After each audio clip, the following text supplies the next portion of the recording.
الكابتن مجد عربشة، ألف مبروك أول شيء. الله يبارك في عمرك يا رب. مبسوط لا تقول لي. أكيد الحمد لله رب العالمين، ما في أحلى من النجاح. كنتوا متوقعين اليوم تنهوا المباراة بحلب؟ والله نزلنا نحن دائما نلعب لعبتنا الحمد لله رب العالمين، ركزنا بدفاعنا كثير وشوي شوي شوي شوي قدرنا نفرض ايقاعنا وطلعنا بالمباراة الحمد لله.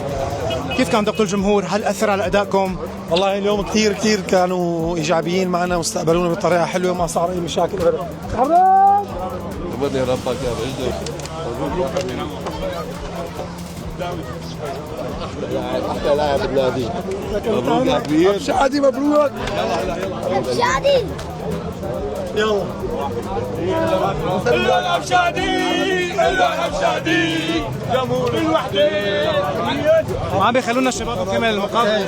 في مجال بس تهدي البطولة مين؟ لحامد بارودي اللي كان واقف وراك. ايه براسي اكيد شهيد. الله يرحمه. طيب محبة الجمهور كتير كبيرة عم نشوفها اليوم كابتن أبو شادي. شو بتوجه رسالتك لجمهور نادي الوحدة اليوم؟ الحمد لله رب العالمين، شوف السعادة وشوف البسط الحمد لله رب العالمين. بحب هالأجواء كتير. هي اجواء عائله واحده، عم يستنونا اليوم الساعه 5 الصبح، اجوا احتفلوا معنا كلياتنا اخوات ربيعين سوا الحمد لله رب العالمين على نعمه هذا النادي ونعمه الجمهور. حلو. كيف تحضيراتك للساعة 8 اليوم؟ اليوم ما حننام للساعه 8 نحن